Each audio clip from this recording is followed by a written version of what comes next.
It is Sunday, 9 p.m. European time, 3 p.m. on this guy's side of the Atlantic.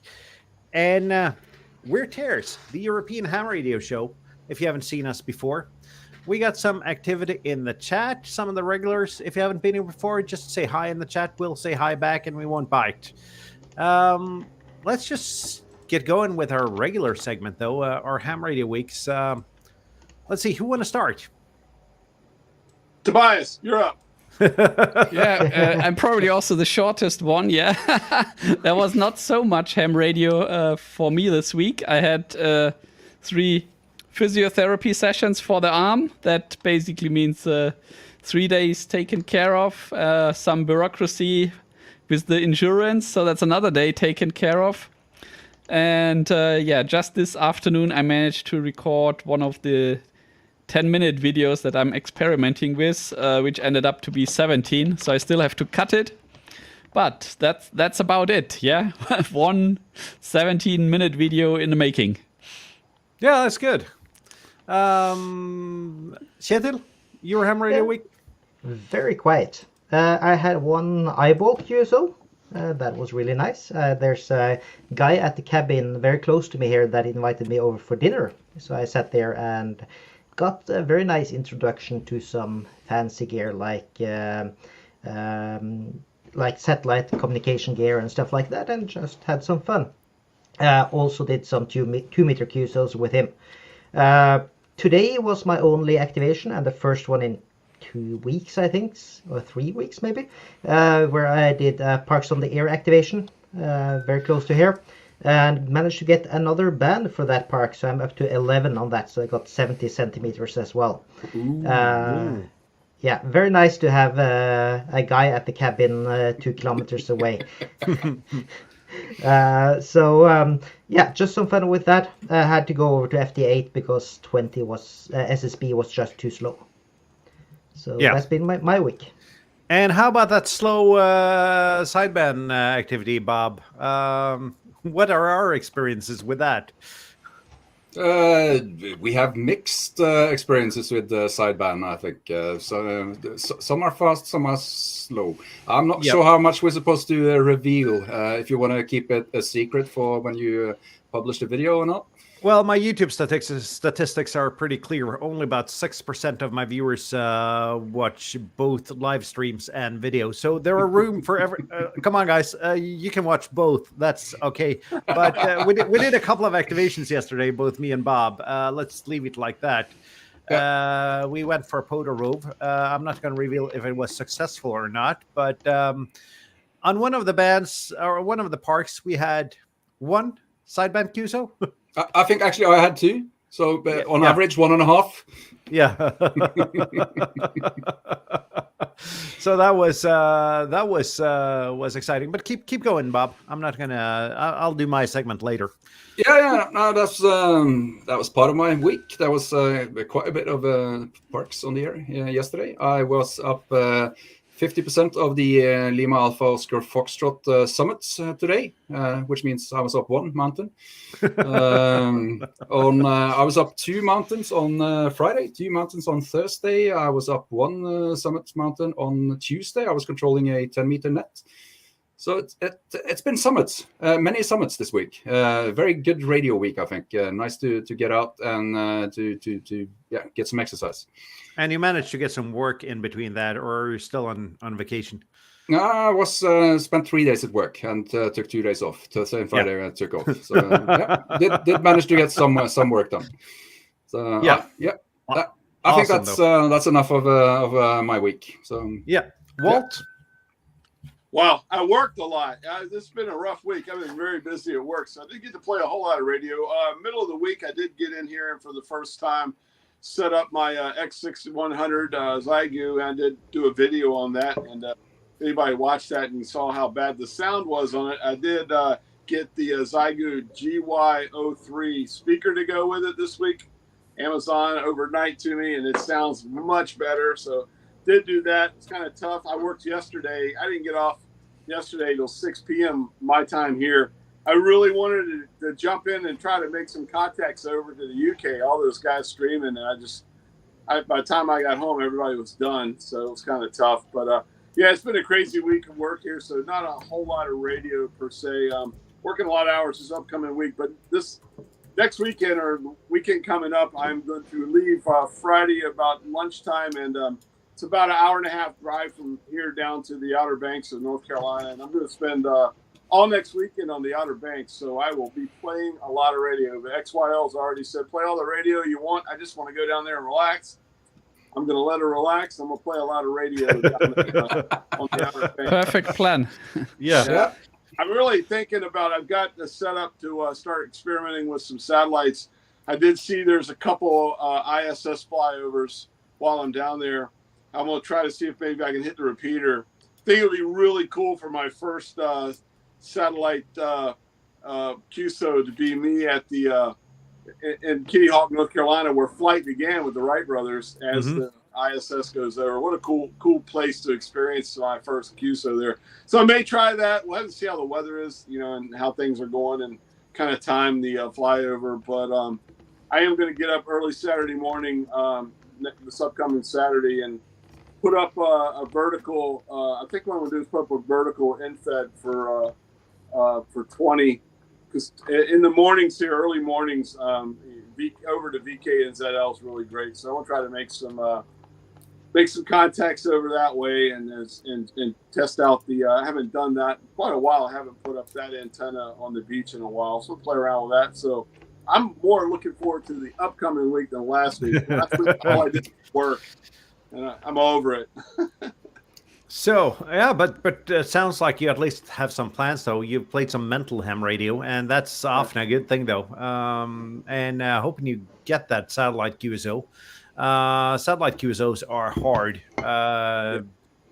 It takes some practice to get it, or more correctly, in the beginning, probably luck to get those QSOs. Right.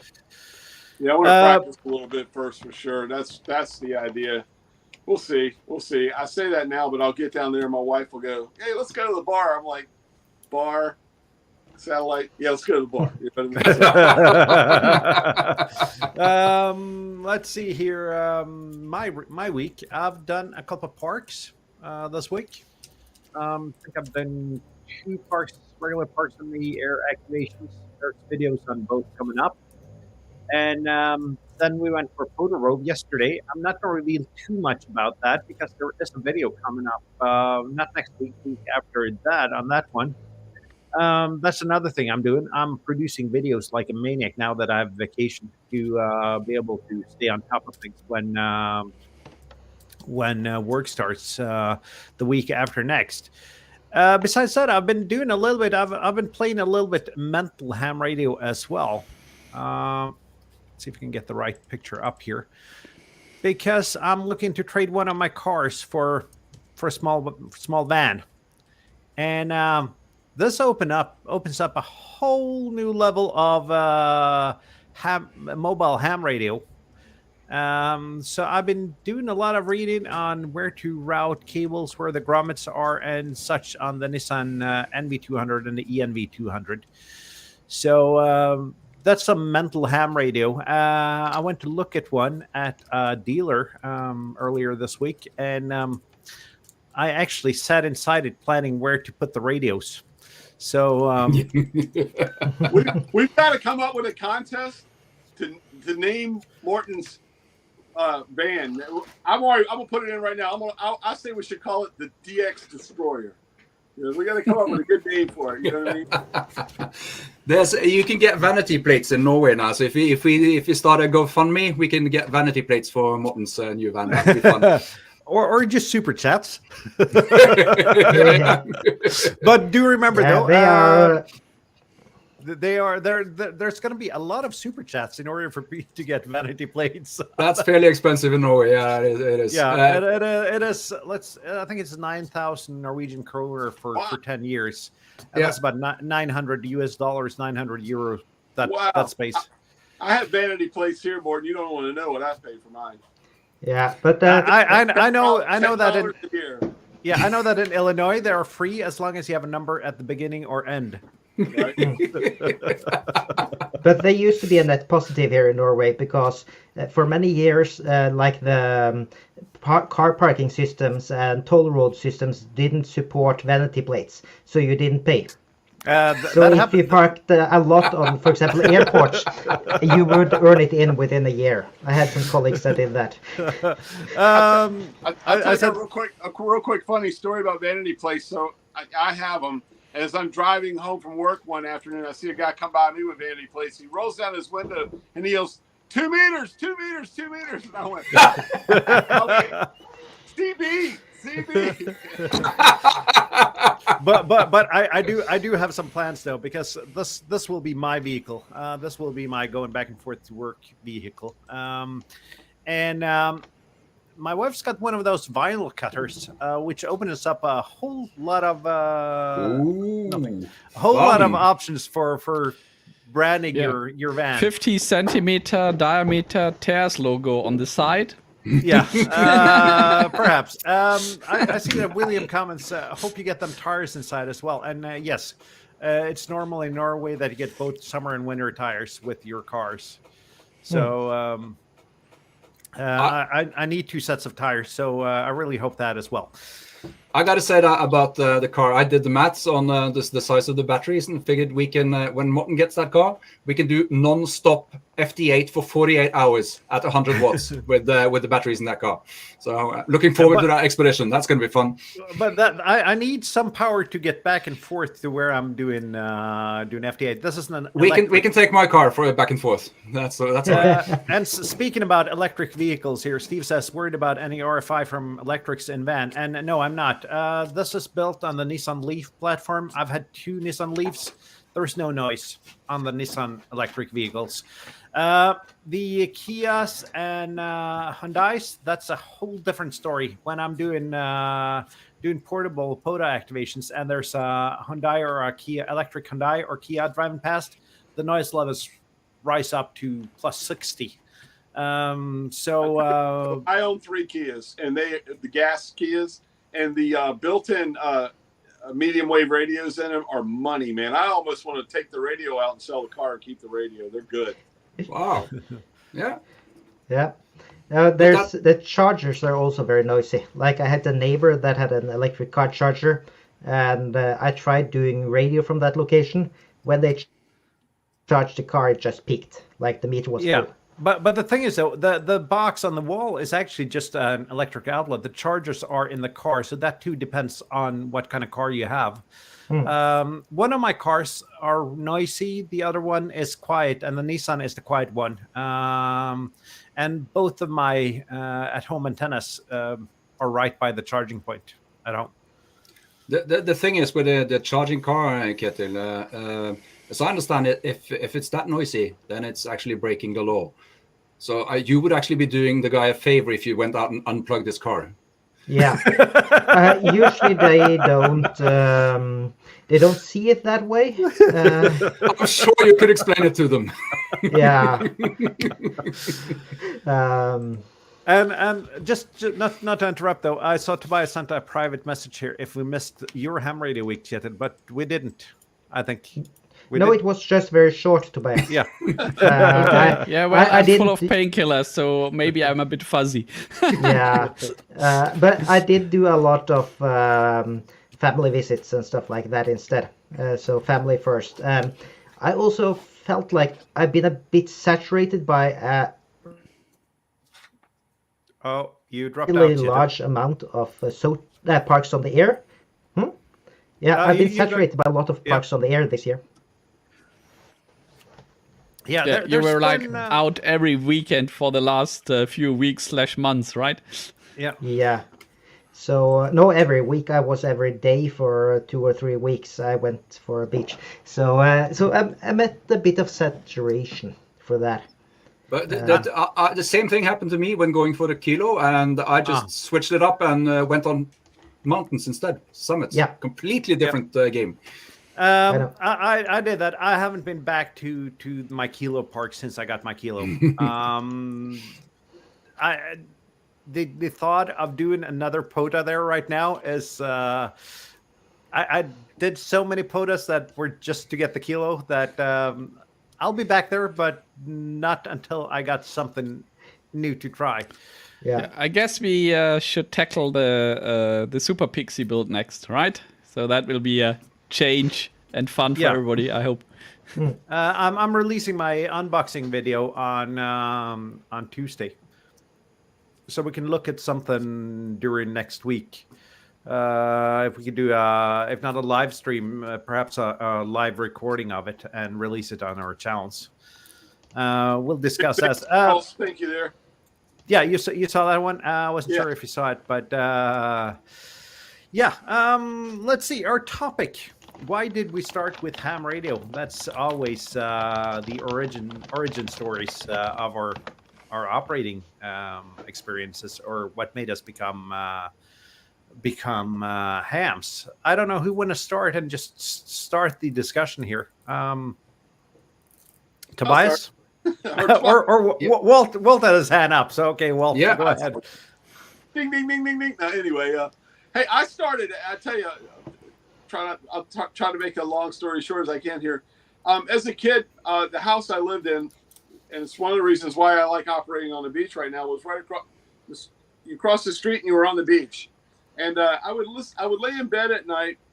I was say around, I think it was 1970. So I was 8 years old. I got a really cool AM radio for my birthday, and I would lay there and tune around at night and start picking up all these distant medium wave, or as we call in the States, AM signals, and really got into it to the point to where, man, I would go all the way up and down the dial and try to log and see as many stations as I could, which got me into medium wave DXing, which I probably do that as much as I do ham radio now. I just don't do a lot of videos on it, because you put a video up about medium wave DXing and you get about 3 views. But no one cares. But it's my love. It's something I really enjoy, and I do a lot. I do a lot of medium wave DXing. So that was my entry into, ham radio, or radio, I should say. We won't say ham yet. And that was around 1970. I'm old. I'm 61 years old, but I was about 8 years old. Started really getting medium wave DXing. Somewhere right around teenager years, I wanted to be a ham. I started learning code. I was going to get the novice here in the States. And that was about the same time as the CB craze was really, the mid-70s. It was really just crazy. Here in the States, the CB was a big deal. Got a CB radio, started talking to everybody, had fun with that, really did that for a lot of years, and then never quit medium wave DXing and shortwave listening, and just kind of really been into radio forever. And then I, as the code thing dropped here in the States, and as I got older and older, I finally one day said, you know what, I'm going to just, I'm an engineer. I should be able to learn this. I just said, you know what, I'm going to study. So I studied, got into tech and in general here pretty much the same time in the States, and just got into it. It's one of the reasons why I really like antennas. I was building dipoles and loops and all that like 30, 40 years ago for DXing, for shortwave and for medium wave. So I've always been kind of an antenna nerd, just never at the, on the ham side of it. But that was my gateway into ham radio. And they say, why are you a ham now? It's one of the things, like, I know you guys like digital modes and all that stuff. It's probably why I'm a SSB guy and pretty much an HF guy, because I came from shortwave listening and medium wave listening. So I've kind of always been an HF listener to voice, and it's kind of fun now to like put the voice out there in the ether and that way. So yeah, so that's why I'm a ham. I've been a DXer my whole life almost, and I love radio. I really do. I got let's see here. I got to share a picture here though, because your story is even though it's a little bit before my time. Got to find it here, because when I was 12 years old, I think 11, I was probably a little bit younger. I got one of these, 10, 11 years old, and that had on the band selector there was one that said SW. And I noticed when I flipped that, I could hear all kinds of different languages. And then my grandfather got one of those Sony World radios, the shortwave radios, listened to every time I visited my grandparents, I sat down with this radio and listened around the world. And that was how I started listening. And then I do remember my grandfather having CB radios. I can't really remember he used his radios more than once, but he had some of those Blue Zodiac radios that I now have one of here in the Czech. And from there on, I was kind of hooked. And I've always liked technology. I always liked RF. I've had radio scanners. I've listened around the world.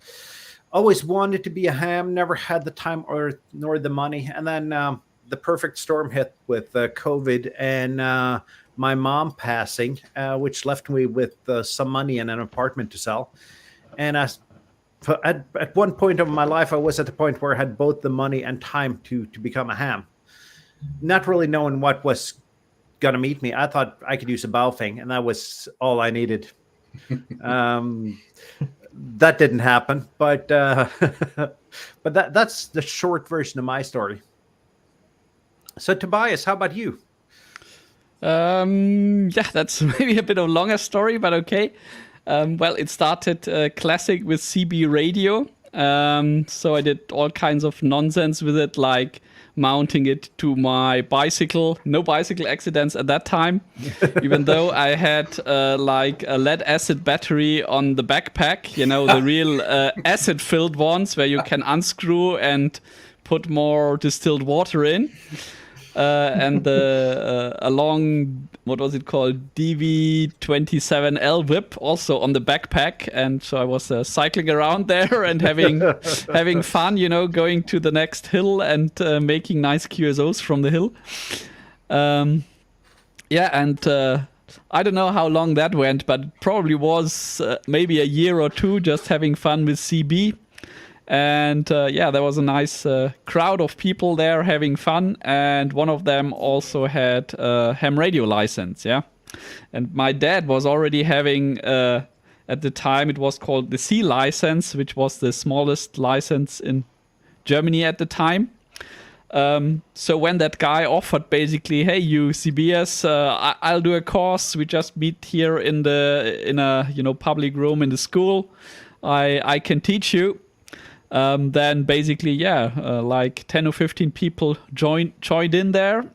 And the biggest motivation was we had a very nice Greek restaurant also nearby, yeah? So it was basically 1 hour learning the tech and then a very nice lunch at the Greek restaurant afterwards, yeah? So and that was basically a very big motivation because the Greek was really nice, yeah? And so we had great fun learning the tech and then all having a nice meal afterwards. So the license, I've just looked it up here. I got my small license 15th of January 93. And I think we were well prepared because I passed with the tech requirements for the big license. But at the time, you still had to do CW, yeah? So basically, we followed the base course with a CW course. And yeah, unfortunately, I took 2 attempts until I made it. But on 17th January 94, I made it and got my my current call sign. Yeah, and that's basically how I got my license. And of course, at the time, it was pretty expensive to get into shortwave. So I basically was only doing, packet radio at the time. That was the big thing. You know, like in the what was it, in the 90s, there was a huge packet radio network, like 1,200 baud and a few repeaters, digipeaters with 9,600 baud. So I had a X200 on the roof and a Kenwood TH78E handset. I still don't know how I convinced my parents to buy that because that was ridiculous expensive. Yeah, but when I got the big license, they bought me the TH78E. Yeah, so I had a lot of fun there with packet radio. But then it somehow, studying and university, it all went dormant until it all came back around COVID time. So I think around pre-COVID, starting COVID 2019, I also rediscovered it, and then it completely went out of control. And I think the rest of the story you can read on my QRZ.com page, how I spiraled down the rabbit hole and, bought the shortwave transceiver and bought the IC705 and lots of equipment. And Yeah. But I mean, it's like that. You somehow go from hobby to hobby, and sometimes you go full circle round and come back to a hobby that you've already picked up earlier. Yeah. So how old were you when you got your first license there, Tobias? That's good. I have to calculate. From born in 76, license in 94. So that is 18. 16. Can that be? Something like this. My math is a little bit better. You should be 18 then in 94, shouldn't you? I don't think so. I'm born in 77 and was 18 in sorry, 1995. So yeah, no, I picked the wrong license. I should have picked the smaller one. I'll calculate it for you, but it's also on the QRZ homepage. Yeah, and let's see. I've noticed that there are 2 gateway drugs to becoming a ham. Let's see if we can get them both in frame here. Yeah, funny that you mentioned that. The RTL SDR was my way back into ham radio. Yeah, that was probably that and the Baofeng were the gateway drugs for me. I wanted something. I didn't even know you had to be licensed for it, and bought a Baofeng and bought another Baofeng and started watching YouTube videos. Bought an RTL SDR, watched more YouTube videos, and I think I was right. I was about 16, but that's just because I got the license in February 93, and my birthday is somewhere in September. So yeah. 16, 17-ish. That is amazing, though. Not a lot of hams get their license at that age, but more hams should. Yeah, I think that's our job to fix that. Yeah. But these days it's also tricky. You can do so much on the internet, and all the tech and geek gadgets like Raspberry Pis and so on. You can do so much, so it's really hard to get somebody into the hobby. In some ways, but if you hit the right crowd, it should be possible. But it is a different world. It's a completely different world. When I went to the U.S. as an exchange student in 1994, a phone call to Norway was about $3 per minute. Which I couldn't call home. I got my news once a week on an airmail newspaper that was published by the Norwegian State Department. And for those of you who are old enough to remember airmail paper, the paper was so thin that when you held the entire paper up to the light, you can see straight through it. I think I remember when I was a kid, we had to do the pen pals. Yeah, they gave you some random address somewhere and said, "Hey, here, write an English letter," and you got this see-through paper, right? I had a German pen pal when I was like 13, 14 years old. Or I should say at that time, a West German pen pal. So it was, we did that too here. Yeah. I'm still not sure if my pen pal was male or female, because it was, I think the name was Jamie, which could be anything, right? It's 2023 here in the States. Jamie might be either a male or female now. You know how it goes here with it could in fact be both. Or neither. Or neither. Yeah. Bob, your ham radio story. Let's see. I think I started as many on. We're calling it 11 meters. Are we what? 11 meters. 11 meters. Yeah, started on 11 meters before probably the age of 15, 14, 15, something like that. So that would be in 80. Let's say 85.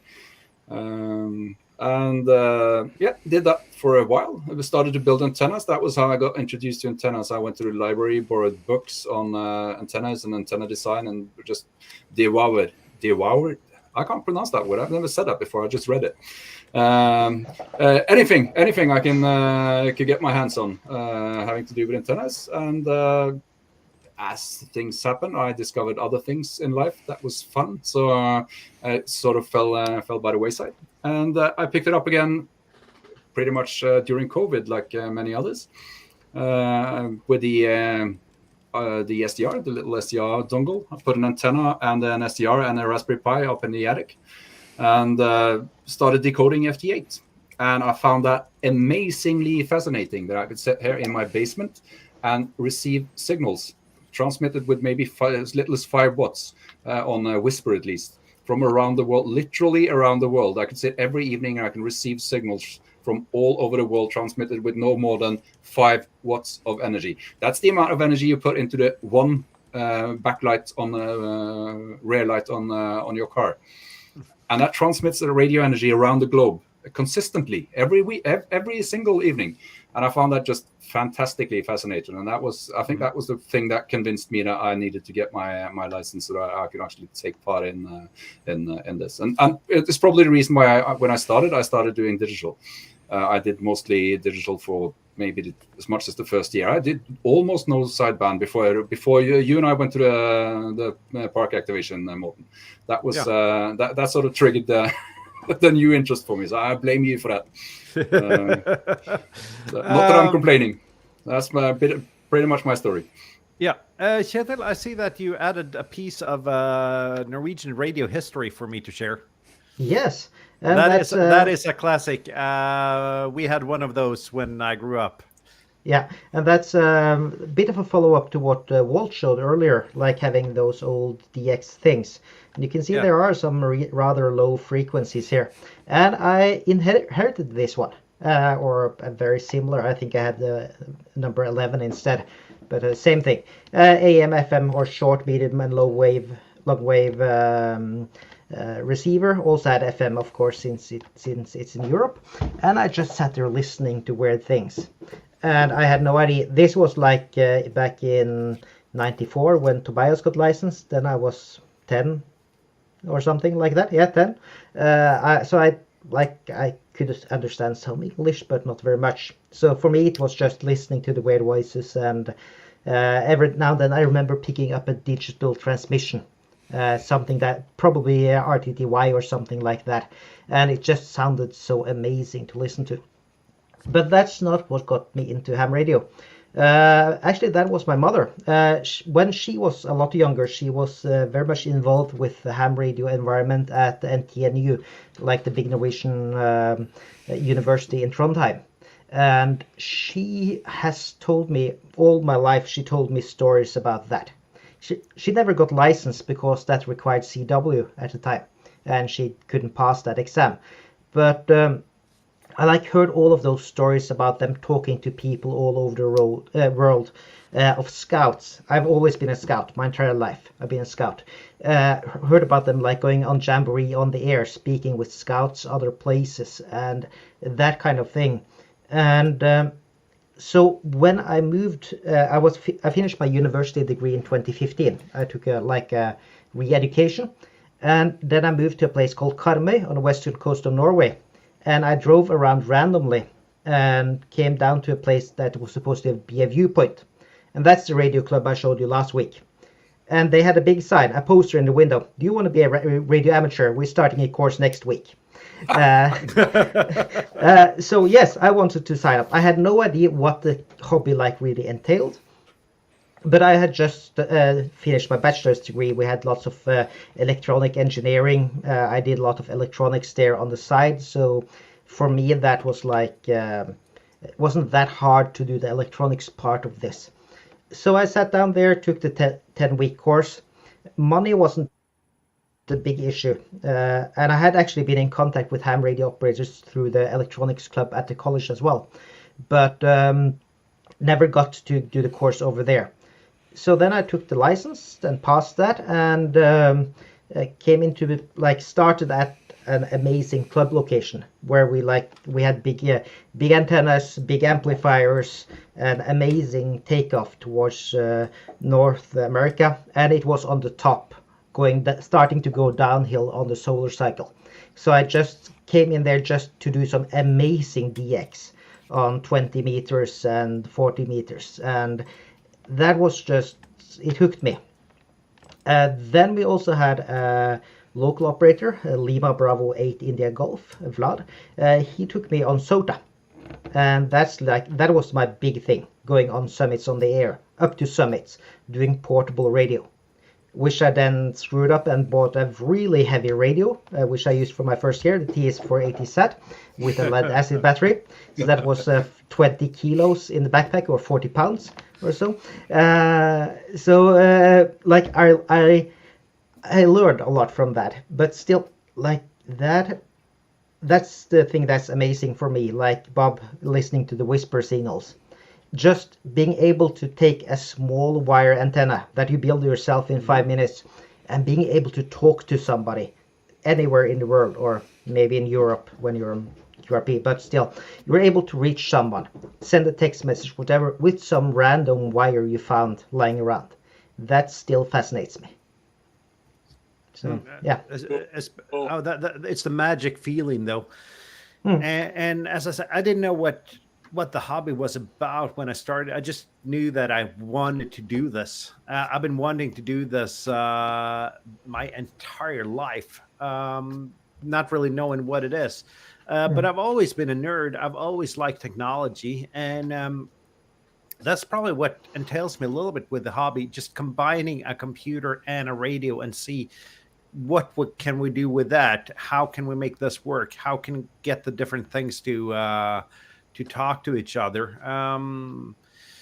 So it's not as much talking on the radio for me. That's part of it, but it's also exploring the technology and the possibilities with it.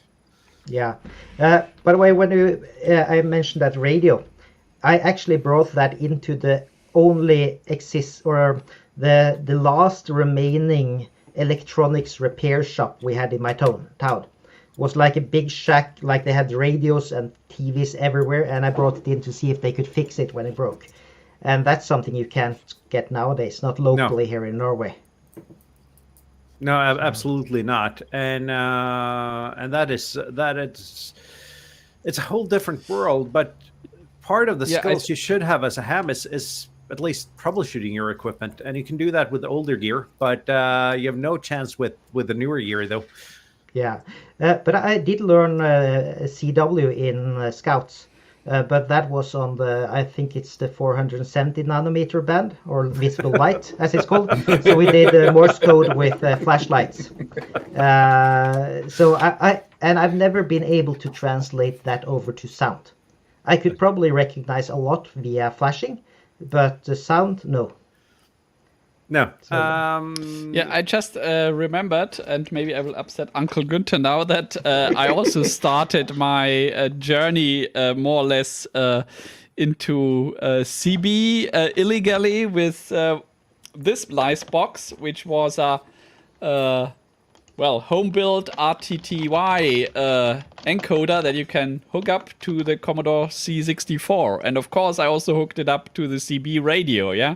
So we basically built two of these, and we were doing RTTY over FM CB, more or less house to house, with a friend of mine. And of course, when I then got the license, then packet radio was the big thing. This was like pre-internet. I think it was just the starting of the dial-up mailbox BBS area. Yeah, so being able to connect somewhere from my house to Munich, and Munich to Nuremberg, and Nuremberg, just going several hops, and then you somehow end up in France in a packet radio station. That was just absolutely blowing my mind, and I had so much fun with doing this. And I think Nathan it's comments, so amazing that you still have that piece of equipment that you built Yeah. some 25 30 years ago. That's I wish I had all the toys from my my Yeah, life, but I've thrown away it's so scary much. when you unscrew them and see how bad you have done. Yeah, because I was always it was always working, the electronics, but my mechanical skills as a kid, I didn't have a proper saw, I didn't have a proper drill, and it all looks terrible. yeah. Do you still have your Commodore 64 though? Sure. It's completely refurbished. So I could, in theory, hook it up and could do RTTY with the original gear. Oh, that is so fantastic. I threw mine away when I was a student at university. I cleaned my dorm room and figured I didn't need this anymore, so I threw my Commodore 64, about 150 diskettes, and the disk drive, everything. I threw it in a dumpster. Yeah, I that's a shame. regretted it every day since. I did the same thing, and just thinking about it almost makes me cry. I had a Commodore 64, I had a VIC 20, its little brother. I had an Osborne 1, if anyone can remember what that was. I had another CPM machine with an 8-inch hard disk and an 8-inch floppy drive. I had so much really old cool equipment, and I just chucked it all in the last house. My big regret is I had a very nice tube monitor, and it was like the peak art of tube monitors at the time. I think it was one of the very, very last Philips tube monitors, which very good sharpness and resolution, and it also went into the dumpster. So, You guys were talking about saving old stuff. If you remember when I talked to you guys when I started, I said I started with an AM radio in 1970. Yep. The Panasonic Panapet 70. There it is. That's the ball and chain radio, baby. This thing's really, it's a great, it probably needs some capacitors in it now, but there you go. 1970, man. That was like space age radio at the time, man. A little round radio. But the side of this thing has got a really big, like a ferrite bar, antenna in it. This thing really was amazing. Of course, I lived right on the beach, so I got really good reception. I'm getting goosebumps looking at all this school tech. Ooh. Yeah. Yeah. Someone's gonna look at some auction sites later, I think. Yeah, Bob. yeah. I see the Gert comments the Auric 16. I don't remember that. I remember the Auric 1. My friend's big brother had one of those, and that was my first computer experience with that. And I see you have another piece of Norwegian radio history here, Kjetil. Yeah, this is... No, that is German, actually. Yeah, it's German, yes, Grundig. Grundig, by the way, they're still alive today, but that's only rebranding of Chinese stuff. So it's not quality. But still, this is a radio we had here at the cabin. I do actually have it at home now. Those things were so fantastic. Reception-wise, amazing. Yeah. So I still have this one, and you can see it goes takes all the bands. Amazing. So it would actually receive also 2 meters and 20 meters and 40 meters, but of course AM. So I don't think we had everything in brown, but still, this is really fancy old stuff. Hang on, Walt. Hang on. I'm going to put you up in the big screen if I can just figure this streaming thing out here. It's my Telefunken.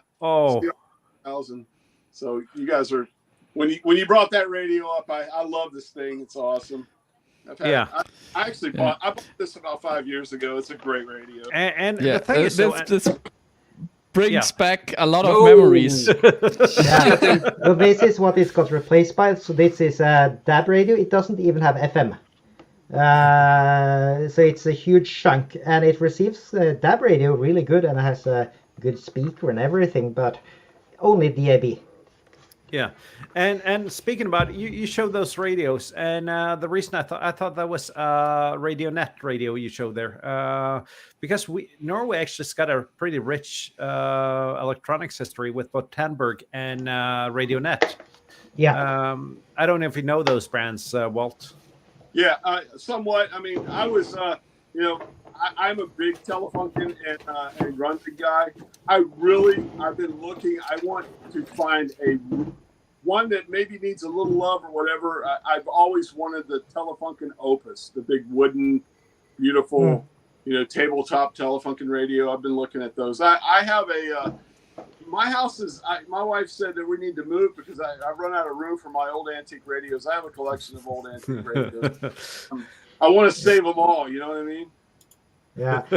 My grandparents had one of those, or one of the big sets, and with a big cat's eye and like a huge display with all the cities of the world on.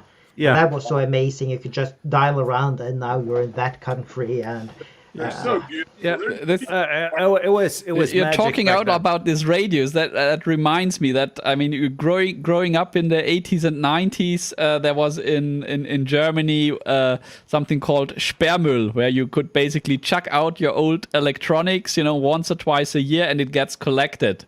These days, it's all basically each village has a central collection site, and it just disappears in a container and nobody sees it.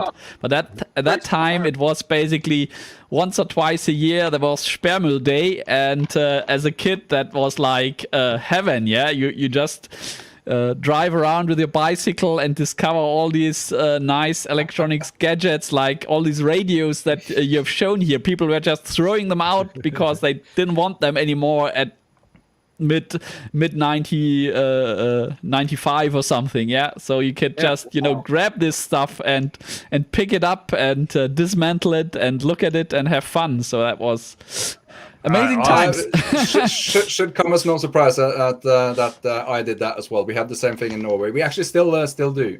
Only now you're not allowed to throw away electronic waste. Nathan, I'm fine. There were no trumps in first inning where I live, so there was no danger of hurting myself.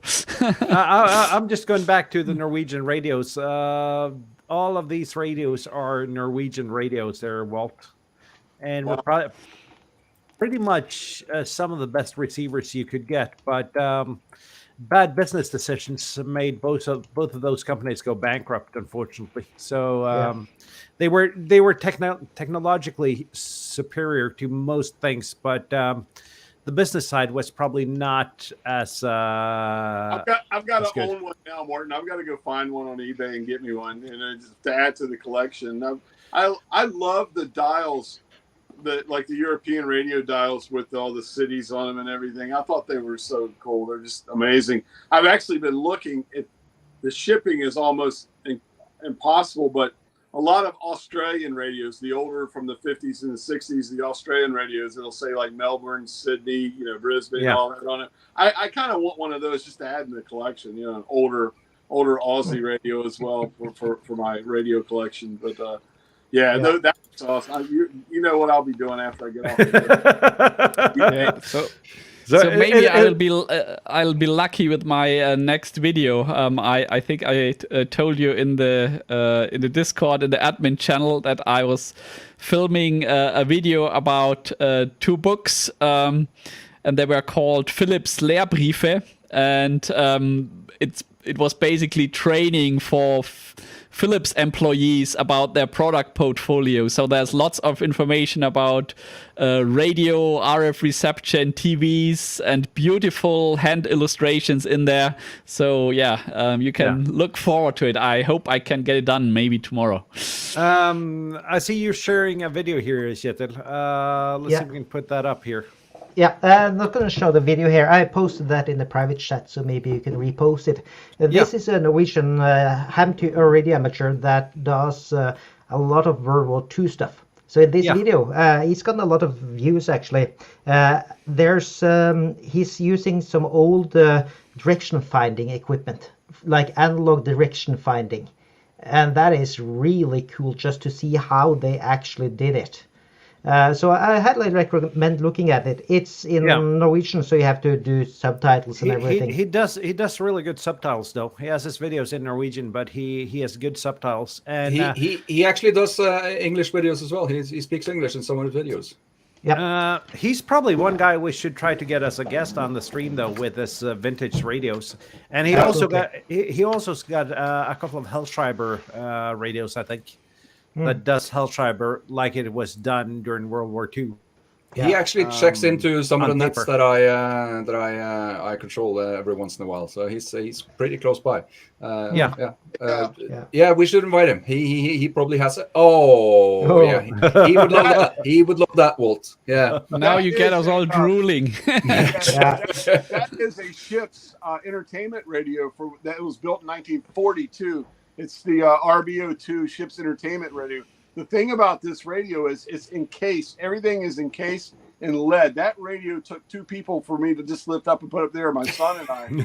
But the thing about this radio, it was the ship's entertainment radio on it. And the reason why they had it encapsulated in lead, it was because the Americans, when they had them on the ships for entertainment, they didn't want the oscillator to be detected, by other ships, around them. So that radio was built basically so no one, at the time they were worried about oscillation and radar, any type of detection. Yeah. The commies will come for you if they hear your rock and roll music or whatever. I wasn't going to say this to Bias, but they were worried about those pesky Germans hearing them. But yeah, that's that. When you talk about old historic radios, that's a piece of my history. And then right here, that's a 1958. Since we're on the old ones, that's a 1958 Hammerland HQ 180 receiver. They also made a transmitter to go with it, back in the day for it. So I'm a geek, man. I know we're a little off topic, but I'm a geek for old antique radio stuff. For sure. We're pretty much on topic though. It's radio. It's not ham radio, but it's certainly the things that got us into ham radio. And Nathan says that pretty much most of the stuff we do on HF in antenna terms was well understood by the 40s. Has anybody found anything new in the last 50 years? And I'm just gonna put this out here, Walt. The K4 OGO Coastal 20. That's an experiment. I mean, it's. I still don't know. I mean, I dreamt that up. I don't know if anyone has done that before. I mean, physics are physics, science is science. You know what I mean? It's just measuring wires and see what happens there. I tell you, an antenna. You say 30s or 40s. What year did Moxon invent the Moxon antenna? That's been within the last 30 years, maybe. Yeah, I think so. But that's not it is a 2-element beam though. Yeah. But yeah. And Ginter loves the Hammerland radio there, Walt. Yeah. I love my Hammerland. Cool story about this. This Hammerland operated ham radio across the street from here. The Silent Key that lived across the street from me. He's still got, when I look out my window, I can still see his dipole across the top, and he's been dead for 20 years. A young couple bought that house about 4 years ago, and the guy came out. We were having a little block party and whatever. He goes, "There's this old radio up in my attic. Can you take a look at it?" I said, "Sure." So we climbed up. I mean, dirt all over us and everything. It was dusty. And he goes, I said, "Yeah." I said, that's pretty cool. He goes, "You want it?" I go, "Oh, yeah." So I come walking out of the house, and my wife's there. We're all drinking wine or whatever, and I got of course. What happened? What's that? I said, "This is Christmas morning, is what this is." I cleaned it out. I was a little worried to fire it up because I didn't want to ruin it, but cleaned it out. It looked good on the inside. The manual was still inside. I lifted the thing up, and he had the manual in it. Plugged it in, cut it on, hooked an antenna up to it. It needs recapping. I want to do that, but it works. It's great. So that's fun.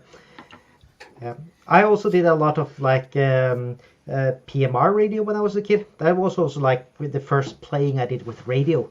It's not that fancy stuff like you do, but we used to get the where I live or grew up. There's a harbor that takes in a lot of Russian ships, and they were using PMR instead of ships' radios because they're cheaper.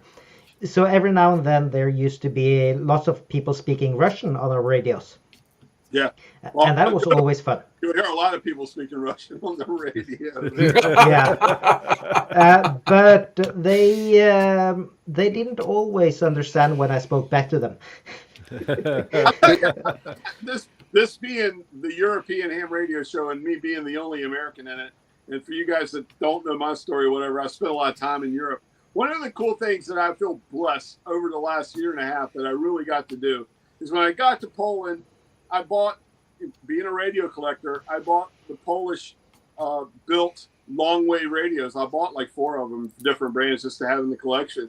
And I was just, one of the things I'm so happy that I did was I, at night, listened to RTE radio in Ireland and Luxembourg, and they're gone now. RT is still transmitting. I think RTL, the Radio Luxembourg, they went off air a couple months ago. I think it wasn't financially feasible with how much power the long wave transmitter took to keep it on for a couple of listeners. Ireland took RTE off also. They're not on long wave anymore. They're gone. Yeah. So it was like there's two stations, there's 2 pieces of European radio history that I got there at the 11th hour and got to hear. Hang on a second, the cat is complaining. I saw that also Danish radio is shutting down. DR, they are shutting down in December on their long wave station. Yeah. And same happened in Norway, but that's because I think they lost their license and it wasn't renewed. Bergen Kringkaster, they usually have some, but they do send every now and then you can go in and do like send them SWL cards and see like where did you hear us on which frequency and what equipment. And I got some comments on your lighting there, Shetton.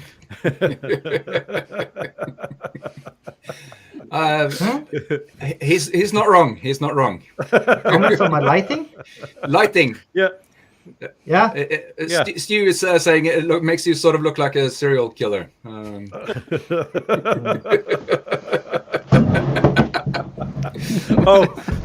This will get. There you go. Is this better? Any more complaints here? Much better. Kjetil will come for you, right? I can turn it off if that's better, but we discussed this before stream. I think it's a very nice indirect mood lighting. I don't know what everybody's saying. I don't know which is more scary, your lighting or the fact that you just went a couple of meters back and pulled up an axe. I only got one of them. Right behind me here is my wood burning stove. So I keep the axes there. For some reason, my sister asks me to remove the axes when they come here with their 4-year-old son. Strange that. Me being the only American here, I can walk a few feet and pick up a gun, but you know what? I won't do that. But that's not suitable for stream, Walt. But we do have some really cool axes here. There used to be a lot of lumberjacks close to here. Nowadays they just use spray paint to say that this log belongs to this farm. But back then they had their own branding irons that were axes you just chopped in, and there was a cross or a chicken or a deer or something like that into the wood. So we have lots of them here as well. So this is the European Ham Radio and Woodworking Show. Now, come on, Parks on the air, Lumberjacks, Summits on the air. It's all. Yeah. It's all. Lumberjacks on the air. Axes on the air. Yeah. We're closing in on the hour mark pretty fast. We usually do that because we're having a lot of fun, and I hope you guys in the audience has as much fun as we do. Love your chat messages and your interaction. That's what keeps us going. Better start wrapping up a little bit though. Plans for next week, Tobias, except for physical therapy? Yeah, let's see. I have to get that video I talked about the Philips Lehrbriefe cut and released. So that's the task for the next week, basically. Yeah, that's good though. Always looking forward to your videos there, Tobias. And the lumberjack, what do you have any plans? I actually have some wood that needs to be chopped. But other than that, I'm in this part of the country to help out family that got inspired by Tobias and broke bones in their body. So yeah, I will be doing a lot sorry. of I will be doing a lot of family visits and helping that out. And weather is not as what I would say compliant with outdoors radio activities. Tomorrow it's forecast 50 millimeters of rain or something like that, or 2 inches. So it's gonna be moist. Yeah. Yeah. So I don't know how much radio it will be. No. But at least you'll be on TEHRS next week, though, hopefully. So that's the plan. And we did discuss that mental ham radio is as good of ham radio as anything else. I do have my radio set up here in the cabin as well, so I can do FD8 in the evenings or some SSB. Bob, going back to work full time, are you able to fit any radio in, or are you able to fit any work in your radio time? I think that's the last question is the important one. But yeah, sadly, no. Probably next week I'll probably be at work all week. I haven't planned anything. I'm running the 2 meter sideband check-in on Thursday. Other than that, I don't have any concrete plans. I'll see what the weather forecasts is like and when I can get off work and when my son is here and when he's with his mom and well, we'll just see how it works out. But knowing myself, there's going to be a summit or two in the next week as well. I haven't just before I pass the torch to Walt. We talked about guests. That I forget his name, but that satellite FM satellite YouTuber. What's his name? Yeah, Sean Kitsko. Yeah, we need to get him. K9 something. I've sent him an email. He hasn't got back to me. So, Sean, if you're watching this, please reply to my email. And if anyone that watches this knows Sean, send him an email saying to reply to Morten. We want him on. He has a lot of knowledge. I looked through a couple of ham radio boxes in the basement, and I found my my duplexer or diplexer that I bought on a Hamfest 2 years ago on plans of doing more satellite work. It's still in the original packaging, so I need some inspiration to get out. But you could probably help with that as well, Walt. Yeah. Sure. Well, I'll get that. That's a great guess. We need to get him on here. That would be true. Just now, I'm scratching the surface of getting into satellite ops myself. So I guess that'll lead into my week that's coming up.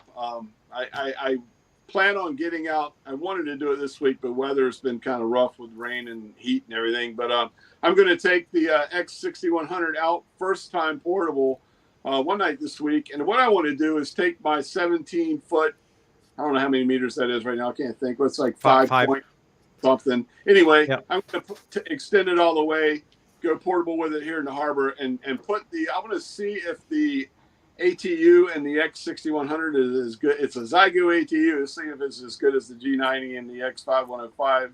I'm not going to tune the antenna. I'm gonna just kind of experiment with the tuner inside the radio, so we can have a QRP. I'm gonna put a battery to it and operate 10 watts and do a little QRP ops. Maybe do a video about that just to see how good it is. One thing I did do is I got the Zygo speaker for it. If you watched my last video when I first operated on it, I think I said that earlier, but that sounds a lot better. So I'm going to go out my first portable activation with that this week. Friday, about midday Friday, I'm leaving work, and my wife and I are heading just a few miles/kilometers south of where I'm at right now, down out on the I'm real close to the Outer Banks in North Carolina. We're going to spend the weekend down on the Outer Banks, so I'll definitely operate some radio down there, put up some antennas, and play around on the beach. I haven't done that in so long, being there in Europe, and since I've been back, I just haven't had time. So real excited about that, man. That's my thing. I love operating on the beach. If people know me, so I'm really excited about getting down, especially on the Outer Banks of North Carolina. It's such a beautiful part of this country. And Morton, you've been up on the eastern shore of Virginia. Yeah, man. I have. And Yeah. it is Very so stunningly beautiful. Pretty much almost on this day 6 years ago when I was there. It is one of the most beautiful places I've been. Yeah, next time you come over here, I'm going to get you down the Outer Banks, and we'll do a North Carolina Outer Banks activation together, because that is probably my favorite place on earth is the Outer Banks, North Carolina. Matter of fact, I got a OBX shirt on right now. It's Outer Banks. So yeah, I'd love that, Walt, because the only part of North Carolina I've seen are the mountains and not the ocean. So we have big sand mountains on the Outer Banks. We have these big dunes. I mean, they're huge, and you could almost do I was thinking about doing we'll call it soda at the beach there on one of those dunes. It's where you guys that know history, Kitty Hawk is where the Wright brothers first flew, and they flew off the side of one of those giant sand dunes, out, and that's what got them up in the air. But beautiful part of the country. I get down there. My wife and I mean, it's so close. We go down about once a month, but I haven't been since before my last trip over there to Europe. So I haven't been down there since like March. So I'm going to head down and spend a weekend down there. We're actually going to be in the town of Nags Head, North Carolina, which is kind of in the middle of the Outer Banks. So I'm heading down there and looking forward to that. So that's my upcoming week. I'll probably, I will take my, now since we've been talking about it, I'll take my AM medium wave loop with me and a medium wave radio, and do it when I'm not playing ham radio. I'll do a little listening there. It's a great place to listen to medium wave there because you're away from the noise. You're out. The Outer Banks are basically barrier islands that are off the coast of North Carolina. So you have water on both sides of you, and the noise is really low. So I'll do a little bit of medium wave DXing as well. Anyway, I'll talk to Napa. Yeah, I just wanna add. You talked about the speaker on the X6100. I left a comment on your video. I saw that you had your AGC set to auto. Did you try changing that setting? Yeah, I flipped it over. I took it off, put it on slow, and big difference. That video, as you saw in the video, that was right out of the box. Plugged it in and turned it on. I messed with it. I had the exact same experience though, so I figured I'd ask you. Nathan says he'd love to know more about current satellite radio, so we got to get someone that knows about satellite ops on here. Right. We could probably do it ourselves, but then it'd be opinions, and it's so much better to have someone that both has opinions and knows a little bit about this thing. Opinion, it's hard. Yeah. So let's see. My next week, I don't really have any plans set. Hopefully, I'll get a little bit closer to getting a mobile shack. If so, there will be videos on it on how to fit an electric van with radios, and then I'd really like to get some. If not a permanent HF setup in there, I don't have radios for that, but at least something that makes it easy to just put some kind of antenna on the roof of the car and pre-routed coax to it. So I'll have to see what the opportunities and the options for routing cables are, and then I really gotta see if this thing works. I've cleaned it up. I did that before last week's show. My plan is actually to take it out in the car with, just to be historically correct, with a lead acid battery, and probably put a 5-meter whip that I'll shorten on the car and tune that for 11 meters and see what happens. The thing is though, there won't be a really cool video if there aren't any other people on 11 meters. So we'll see about that and see how we'll solve that. Wait until Thursday to the Thursday net. Yeah, that's a good point. There's a Thursday net on CB radio here, so I could do that. Besides that, I saw that Jeff had a comment about the Western North Carolina mountains are beautiful and great for trout fishing. I am one of those guys that believe that freshwater fishing is cheating. You got to fish in salt water.